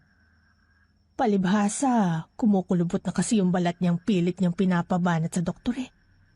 Kaya ayun, galit na galit sa maganda. Ay. Oh, heto. Tanggapin mo muna itong kaunting na itabi ko para kahit papano'y may maipadala ka ngayon sa anak mo. 10 araw pa bago tayo simweldo eh. Maraming salamat po, Manang. Hindi ko na po tatanggihan to. Pasensya ka na sa abala, ha? Heto po. Kunin mo, Manang Hilda.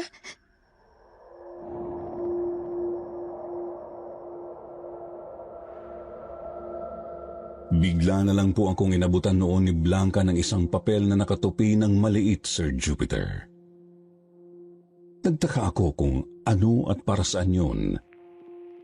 Pero tinanggap ko rin naman yun agad, kaya lang nung hawakan ko na yun, nakaramdam ako na parang may kuryenteng dumaloy sa mga daliri ko papunta sa buong katawan ko. Bigla rin pong lumamig ang paligid, pero nang tumunghay ako sa mukha ni Blanca, parang wala lang naman yun sa kanya.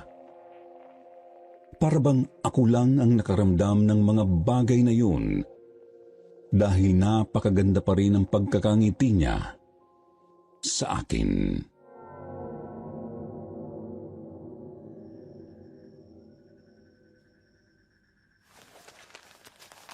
Oh, ano to?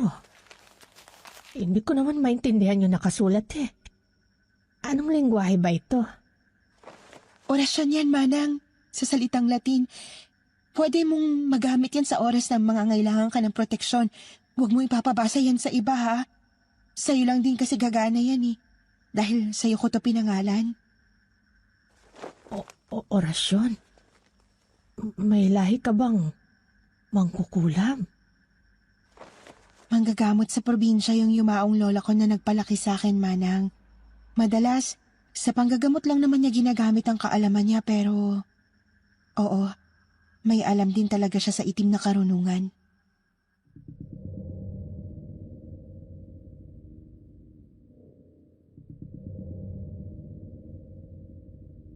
Nang aminin sa akin ni Blanca ang tungkol sa pagkakaroon nila ng karunungang itim sa kanilang pamilya, sa totoo lang ay medyo nakaramdam ako ng takot sa kanya.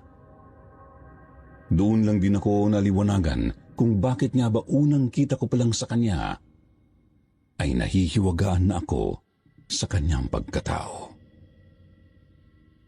Tahimik na babae kasi talaga si Blanca. Misteryosa at parang may kakaibang aura na bumabalot sa kanya. Noong una nga pinilit ko pang paniwalain ang sarili ko. Nagguni-guni ko lang yun. Kaya kahit papaano ay nagawa kong makipaglapit sa kanya sa ilang linggong pagiging magkatrabaho naming dalawa. Siguro nakatulong din na kaedad niya lang halos ang panganay na anak ko. Kaya parang anak na rin noon ang turing ko sa kanya. Kaya naman sa kabila ng kalupitang nararanasan namin noon sa amo namin, nagawa pa rin naming manatili ni Blanca sa paninilbihan sa kanila. Naging sandigan namin ang isa't isa sa loob ng ilang buwan.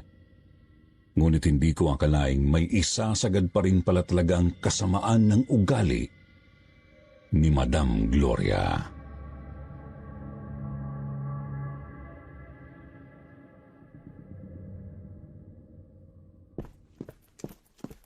Pupita ka talagang babae ka.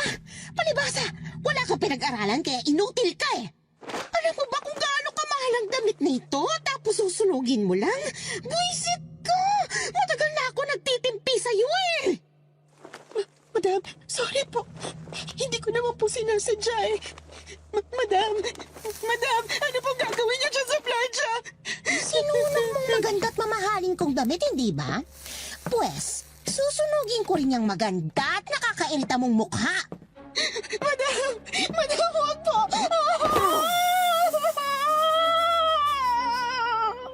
Madam, ito na po yung sapatos na Madam, ano pong ginawa niyo kay Blanca? Huwag kang makailam dito, Hilda. Kung ayaw mo pati ikaw, palayasin ko na rin dito sa pamamahay ko. Kulang na kulang pang kabayaran para dito sa damit ko ang mukha ng babaeng yan. Kaya pagkatapos mong i-impake ang mga gamit mo, lumayas ka na rito sa pamamahay ko. At huwag na huwag mong asahan na may makukuha ka bang pera sa akin. Maawa po kayo, madam. Nasa ospital po ang anak ko. Kailangan ko po ng pera ngayon. Nakikiusap po ako sa inyo. Huwag niyo pong gawin sa akin to. Blanca, tama na. Halika na sa ospital.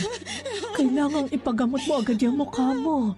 Sobrang tindi ng lakmos, Blanca. Nadamay na pati ang kaliwang mata mo. Madam, nakikiusap po ako. Hindi mo tatanggapin ng ospital ang anak ko kapag hindi ako nakabayad sa kanila. Sige na po, nakikiusap po ako. Alam mo, Blanca, kahit mamatay pa yung anak mo, wala akong makialam. Kailangan paglabas ko ulit ng kwarto, wala ka na. Kapag naabutan pa kita dito sa loob ng pamamahay ko, ipapakalagkad kita, naiintindihan mo?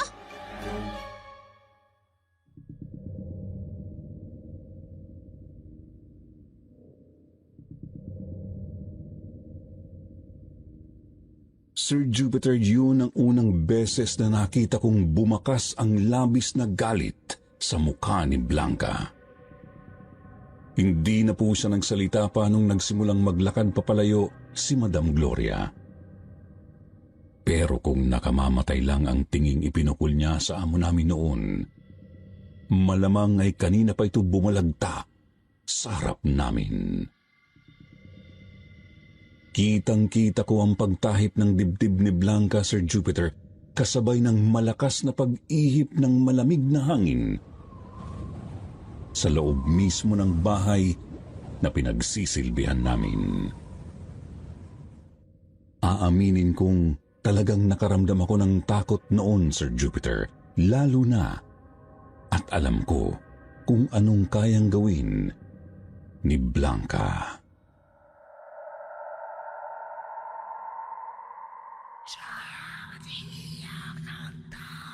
Blanca, tumayo ka riyan. Kailangan ka pa ng anak mo. Umalis ka na bago ka pa maabutan ulit ni Gloria. Sige na, iha.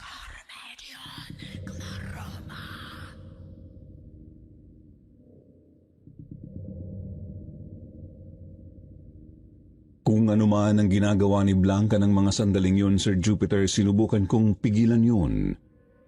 Kinumbinsi ko siyang magmadali na sa pag-alis at puntahan na lang ang anak niya para hindi na lumala pa ang sitwasyon. Awang-awa po ako noon kay Blanca, Sir Jupiter, pero wala akong gaanong magawa para sa kanya. Wala pa man din akong kapera-pera ng mga panahong yun, Sir Jupiter, dahil kababayad ko lang din sa matrikula ng anak ko.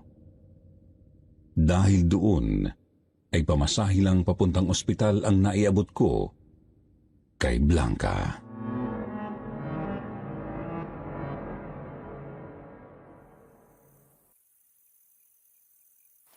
Mag-iingat ka doon, anak.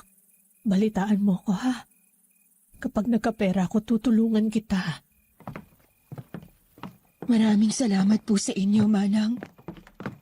Salamat po sa kabaitan niyo sa akin. Hindi ko po kayo makakalimutan kahit sa kabilang buhay. Blanca, ano ka ba? Huwag ka magsalita ng ganyan. Hindi pa katapusan ng mundo. May awa ang Diyos. Makakahanap pa tayo ng paraan para madugtungan ang buhay ng anak mo.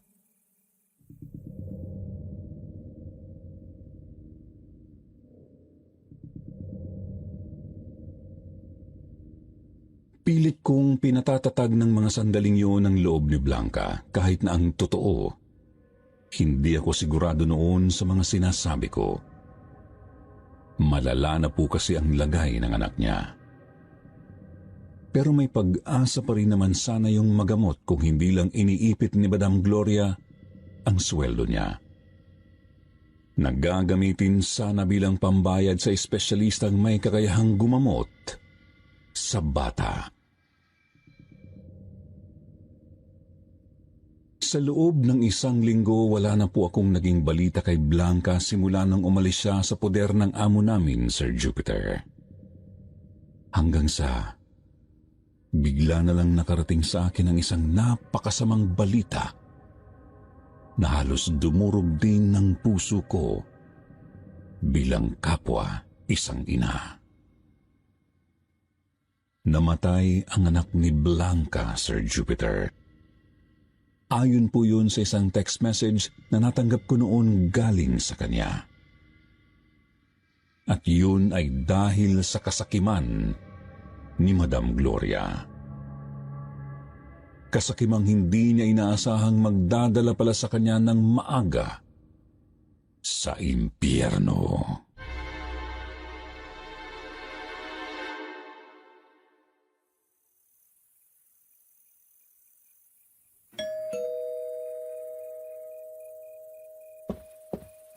Hilda? Hilda! Hindi mo ba naririnig? Kanina pa may nagdo-doorbell sa labas. Ay, nako! Nasaan na ba ang mutsatsang yon? Napakawalang kwenta talaga ng mga ito. Walang silbi.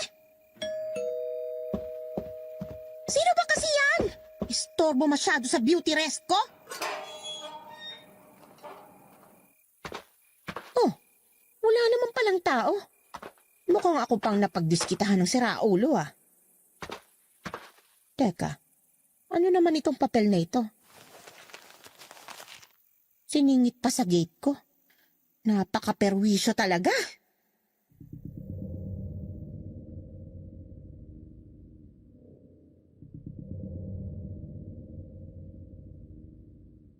Galing ako sa likod bahay noon, Sir Jupiter, dahil katatapos ko lang pong magsampay ng mga nilabhan kong damit. Nasa tapat na ako noon ng main door at babalik na sana ako sa kusina para tingnan yung iniluluto ko. Nang bigla na lang akong napahinto sa tapat ng main door ng bahay. Bigla na lang kasi ako nung nakaramdam ng kakaiba. Naramdaman ko na naman yung matinding paglamig bigla ng paligid na sinabayan pa ng malakas na pag-ihip ng hangin. Nang mapalingon ako sa labas ay namataan ko si Madam Gloria na nakatayo sa tapat ng gate. May hawak-hawak siyang isang maliit at lukot-lukot na papel. na mukhang binabasa niya. Hindi ko alam kung gaano na siya katagal sa pwesto niyang yun. Pero napansin kong hindi po siya gumagalaw. Nagtaka pa ako, kaya tinitigan ko noon ang mukha niya. Pero nagulat ako nang makita kong parabang iba ang hitsura ni Madam Gloria ng mga sandaling yun. Namumutla siya at huli na rin nang mapansin kong nanginginig pala ang mga kamay niya.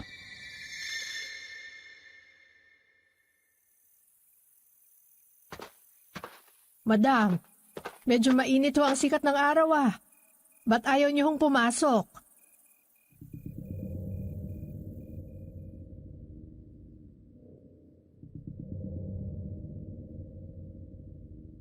Kunwari ho ay nag-aalala akong nagtanong kay Madam. Hindi naman siya sumagot. Pero itinunghay niya naman ang mukha niya sa akin.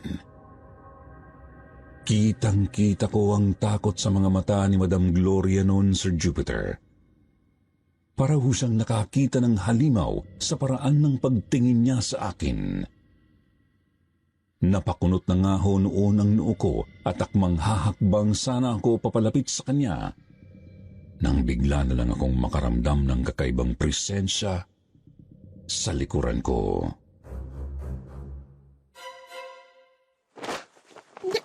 Demonyo! Demonyo ka!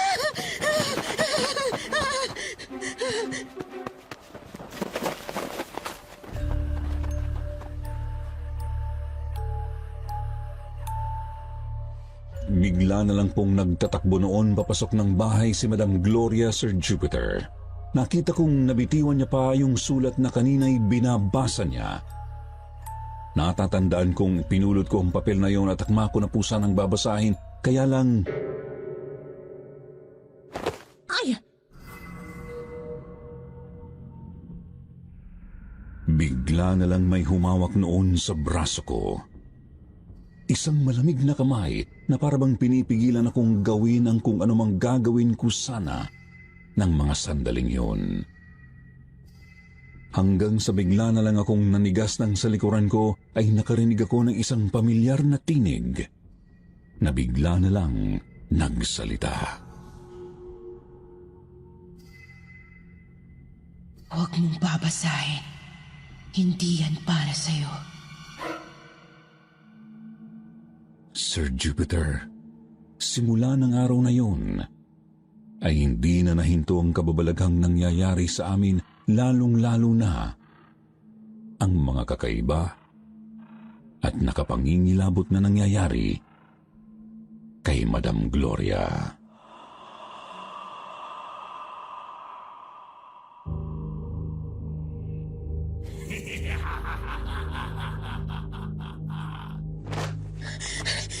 Sino yan?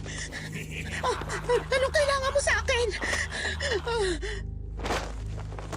Lumayo ka! Layuan mo ako! Tigilan mo ako! Ayoko na! Ayoko na! Patricio! Patricio, gumising ka! May humihila sa paa ko!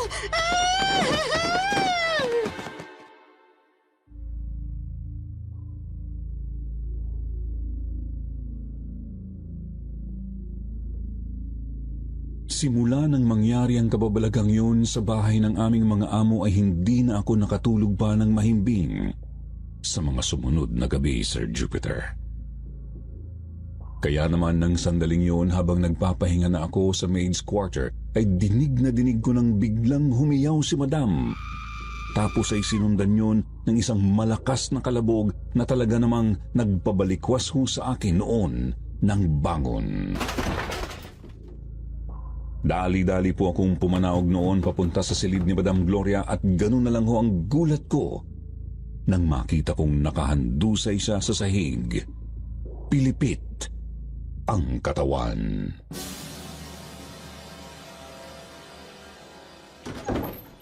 Madam! Si Mariose! Ano to? Bakit bumalok na to ang binti niyo, Madam? Ang likod ko! Ang sakit ng likod ko! Ang hapdi ng mukha ko! Ang init! Para ako nasusunog!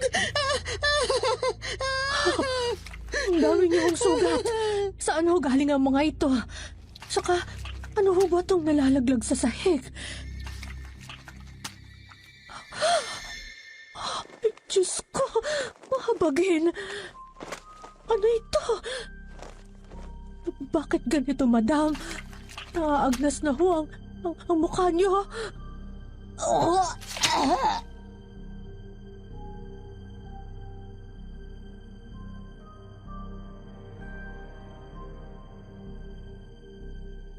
Sir Jupiter, yun na ho yata ang pinaka-nakakatakot at nakapangingilabot na imaheng nakita ko ng harap-harapan sa buhay ko.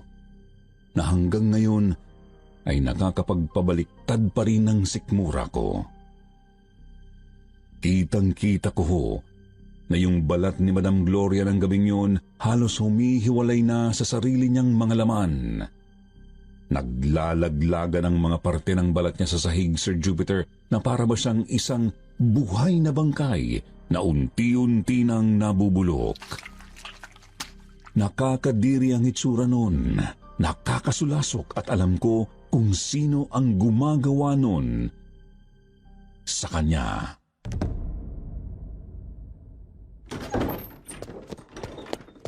Hilda! Ano bang nangyayari sa akin? Nasaan ang asawa ko? Katabi ko lang siya kanina sa kama.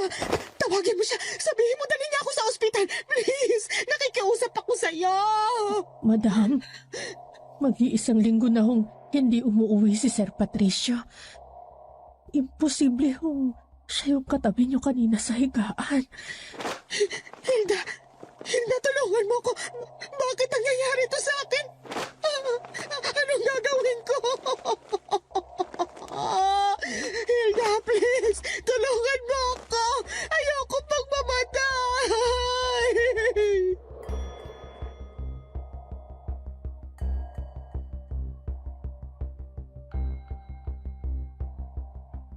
Alam ko, Sir Jupiter, napakatindi rin ang kasalanan sa akin ni Madam Gloria sa loob ng ilang taong paninilbihan ko sa kanila. Pero sa maniwala man kayo sa hindi, ng mga oras na yun ay labis ang awang naramdaman ko sa kanya. Awang may halong takot.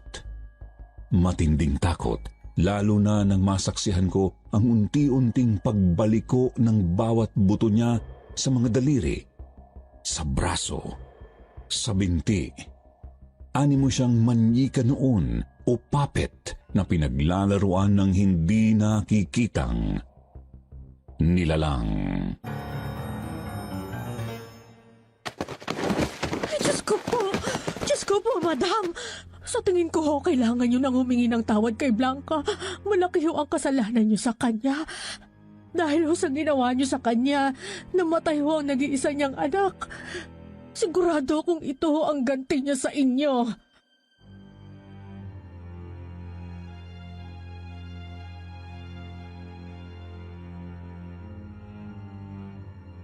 Malakas ho ang kutob ko, Sir Jupiter, na si Blanca ang gumagawa nun kay Madam Gloria. Pero bagamat naiintindihan ko kung anong pinanghuhugutan niya, hindi ko pa rin ho kayang tiising konsintihin na lamang siya sa maling paraan ng pagganti niya. Dahil po doon, Sir Jupiter, hinanap ko kung saan na siya nakatira. Kilala ko naman si Blanca, Sir Jupiter. Mabait na bata yun. Malaki ang puso. Kako pa nga nun, malamang ay nasaktan lang yun ng husto sa nangyari sa anak niya. Kaya humantong sa ganito ang galit niya. Ngunit umaasa ako noon na kahit papaano mahahanap pa rin ni Blanca ang kapatawaran sa kanyang puso. Pero hindi ganon ang inabutan namin noon sa bahay na tinitira niya.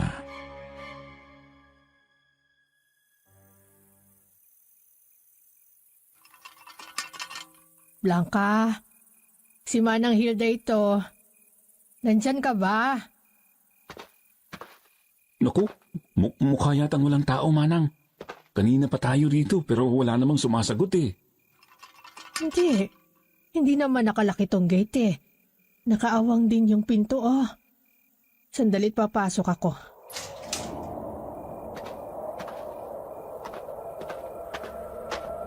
Teka, ano yun? Ang baho!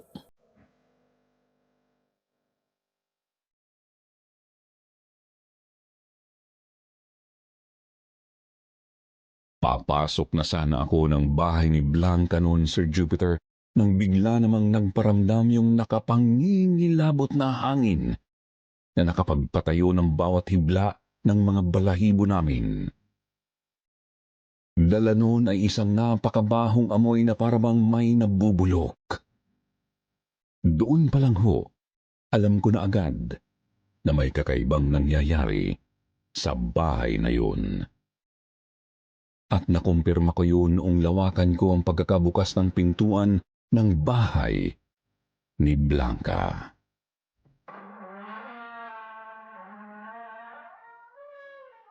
Diyos ko po! Diyos ko po, Blanca, anak!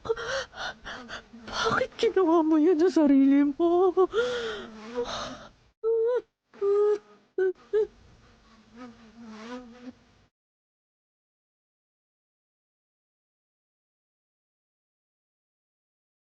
Opo, Sir Jupiter. Nagpakamatay nga si Blanca. Nagpakamatay siya sa pamamagitan ng paglalaslas ng leeg niya doon mismo sa tapat ng pintuan ng sarili niyang bahay. Dilat pa nga po ang mga mata niya nang siya'y matagpuan namin habang hawak-hawak ang isang sobreng, ayon sa mga pulis, ay naglalaman di umano ng kanyang huling mensahe para kay Madam Gloria.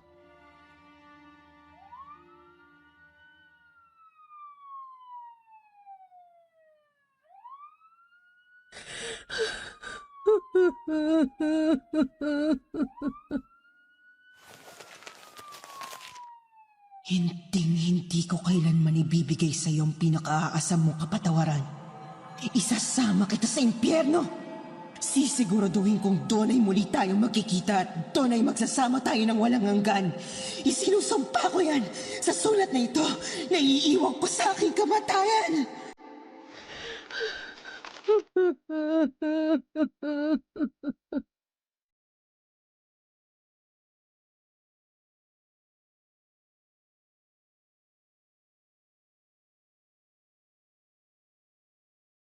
Sir Jupiter, matapos kong malaman ang nangyari kay Blanca ay inalayo ko na ang sarili ko sa lugar na yon.